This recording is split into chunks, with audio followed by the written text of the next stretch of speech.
10, Kilokan 3. Sebagaimana tugas fungsi pelayanan kesehatan, Rumah Sakit Tingkat 2 Kartika Husada memiliki instalasi rawat jalan kedaruratan, poliklinik dan rawat inap. Didukung 2 unit penunjang yakni radiologi dan laboratorium.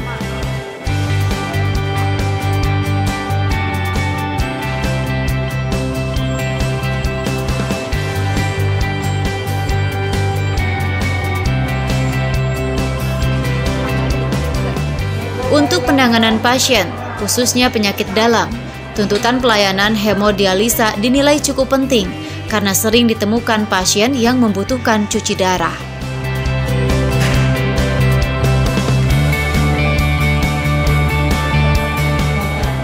Untuk mewujudkan pelayanan hemodialisis ini, pihak rumah sakit banyak menemui kendala baik gedung, kualitas dan kuantitas air, serta pengolahan limbah.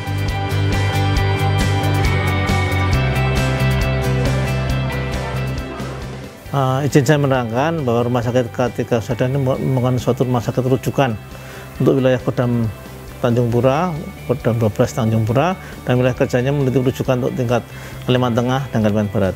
Oleh karena kita ada poliklinik penyakit dalam, ada perawatan pasien penyakit dalam yang rawat inap, dan kita sering ketemu kasus-kasus gagal ginjal. Di mana salah satu pengobatan kita lakukan adalah cuci darah, dan kita tidak pernah bisa tuntas. Kenapa? Karena kita tidak menunjukin hemodialisa.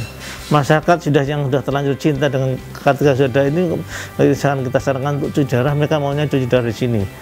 Akhirnya karena kita tidak punya, kita rujuk ke Sudarso, ke Rumah Sakit Kota. Akhir-akhir ini mereka penuh, overload.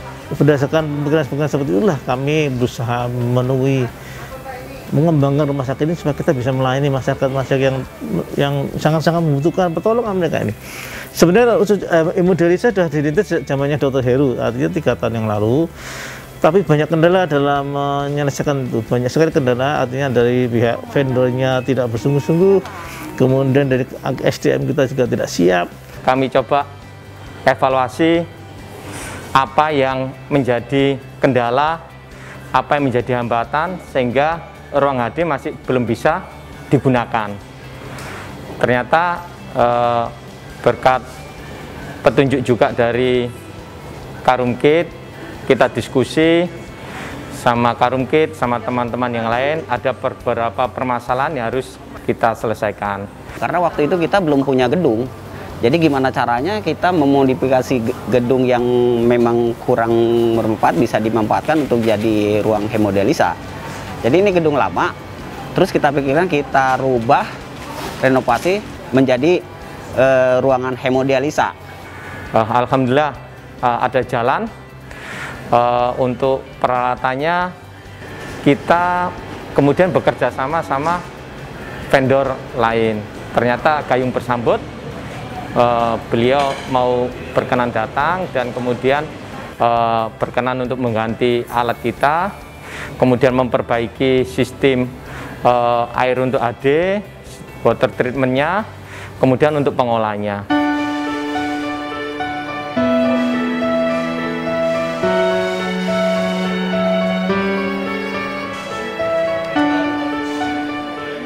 Itu direnov itu mulai udah 3 tahun yang lalu, mungkin 3 tahun yang lalu kita udah dari rencana itu kita udah mempersiapkan sementara, jadi semuanya berjalan. Jadi setelah kita rubah itu kita modifikasi pemipaannya, limbahnya, dan alhamdulillah semuanya bisa berjalan dengan lancar dan limbahnya bisa kita kendalikan sampai ke belakang dan emang aman. Kesiapan ruangan dan instalasi peralatan hemodialisa tidak cukup untuk memulai pelayanan kepada pasien, tetapi juga harus mendapatkan rekomendasi dari visitasi oleh Perhimpunan Nefrologi Indonesia dan pemerintah daerah. Itu tidak semulus yang kita bayangkan. Visitasi sudah datang dari Jakarta, Pernepri, dan kita dinyatakan bisa untuk melaksanakan HD.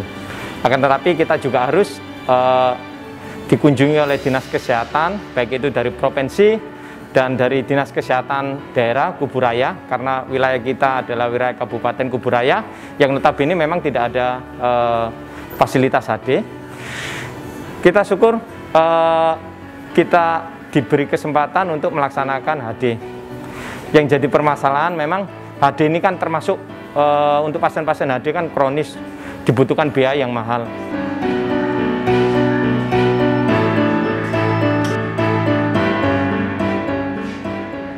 Harusnya HD ini memang harus didukung oleh BPJS.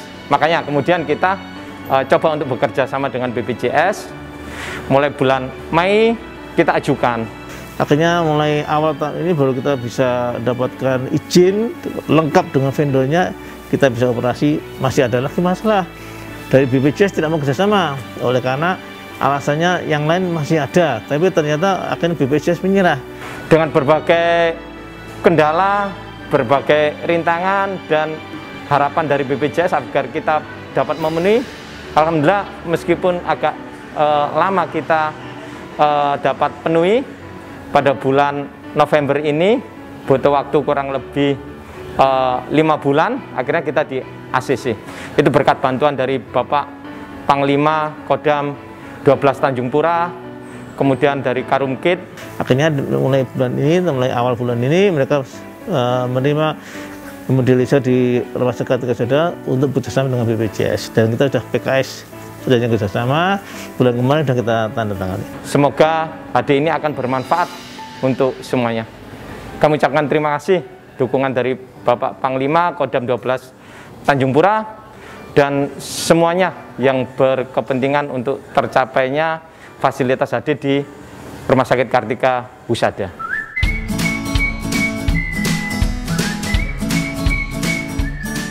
Tersedianya pelayanan hemodialisis ini tentunya membutuhkan tenaga perawat yang sudah mengikuti pelatihan khusus. Untuk jadi perawat HD saya ada kebanggaan sendiri sih, karena istilahnya perawat terlatih gitu, bukan hanya perawat biasa aja yang kayak di ruangan. Ini mesti ada pelatihan khusus untuk bisa menjadi perawat HD. Nggak semuanya perawat bisa jadi perawat HD, mesti ada pelatihan khusus lagi.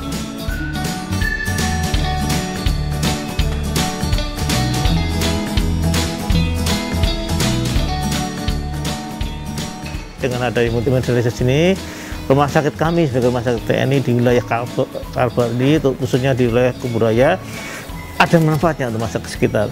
Dan kita bisa meningkatkan pelayanan ke masyarakat yang mengalami gagal ginjal dengan adanya hemodialisis ini.